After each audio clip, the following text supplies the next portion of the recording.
你好，最近我看了一个电视节目，对，我在 Netflix 上看了一个电视节目，是日本的，叫《Love Is Blind》。对，因为我以前学了4年日语，可是现在我没有机会和日本人交流，所以呢，我想看日本的电视节目，复习一下我的日语。那我看了以后，我非常喜欢这个节目。我觉得这个节目很适合学习日语，因为他们说话不太快，然后也因为这个节目不是非常狗血。狗血是什么意思？就是可能有的节目他们非常夸张，然后可能有的人非常假，对。但是这个节目我觉得还可以，不狗血，也没有很夸张的地方，对。所以我觉得我个人比较喜欢。可能你知道，这个节目是2个人在2个不一样的房间聊天，他们可以听到声音，但是他们看不到对方的脸，对，只可以听声音聊天。对，所以这个节目是通过声音的交流来决定你是不是喜欢一个人。好，那看了这个节目，我发现了一些很有趣的点。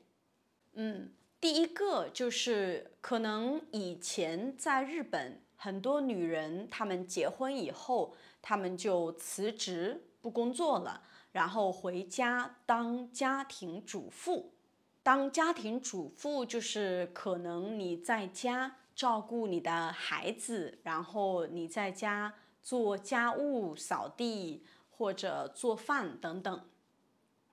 但是在这个节目里，可能大部分的男人、女人他们都比较成功，好像大部分的女人她们不要做家庭主妇，她们结婚了，她们还要继续工作。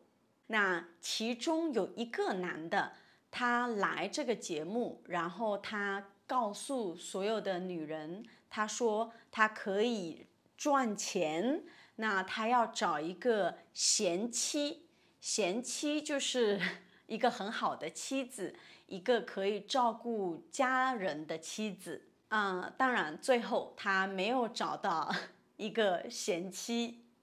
对，所以我觉得这是第一个有意思的点。当然，我不知道现在在日本愿意做家庭主妇的人多不多，因为这个节目只是很少的一部分人，只是我觉得这一点很有意思。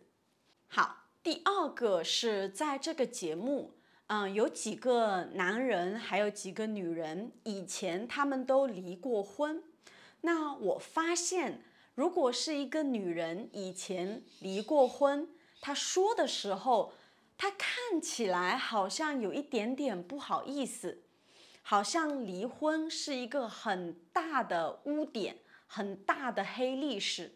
但是如果是一个男人，他离过婚，他说起来好像没有什么问题，好像很正常。所以男人和女人怎么看待离过婚这件事，我觉得非常不一样，也很有意思。好，那第3个，我发现一个有意思的点是，很多人他们会特别说一下，他们可能有纹身。对，我知道有的人可能在意啊，你有纹身，我不喜欢。有的人可能不在意。那我觉得，因为我不在意，所以如果我和一个人聊天，我不会想到纹身这件事情。对，对我来说是很小的事情。但是因为他们会特意说一下，那我觉得在日本可能还是有比较多的人在意这个东西。我觉得在中国也还是有比较多的人在意纹身这个东西。好，那第4个是我说了，这个节目不夸张，不狗血。我觉得最重要的一点是，他们很多人会直接说你是我的第一选择。那可能有的人他们喜欢2个人，他会有一点点犹豫，他没有办法决定哪一个。但是大部分人都会直接说我最喜欢你。那我觉得这个很好，因为这样的话他们不用猜他喜欢我吗？他喜欢我吗？就不用猜来猜去，我觉得是很好的。这样的话不会浪费时间。大家都直接说好，我最喜欢你，那我就会和你多的聊天。如果我不喜欢你，那我和你就不要再聊天了。所以我觉得这样是非常有效率的。那第5个，因为这个节目一开始是不可以看脸的，对，所以呢，你必须要聊天。我觉得如果你非常看脸，那你可以用很多约会 APP， 比如说 Tinder， 比如说 Bumble。但是因为你不可以看脸，我觉得你必须要聊很多的东西，你才知道你喜欢不喜欢这个人。而且我觉得2个人在一起最重要的不是看脸，是看聊得来还是聊不来。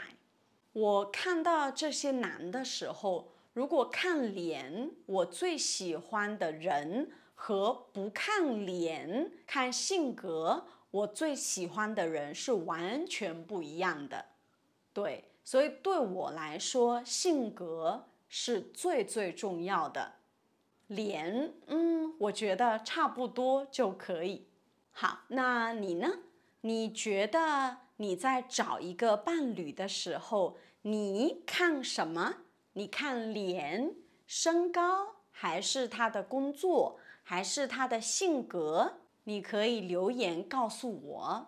好，这就是今天的视频，那我们下次见，拜拜。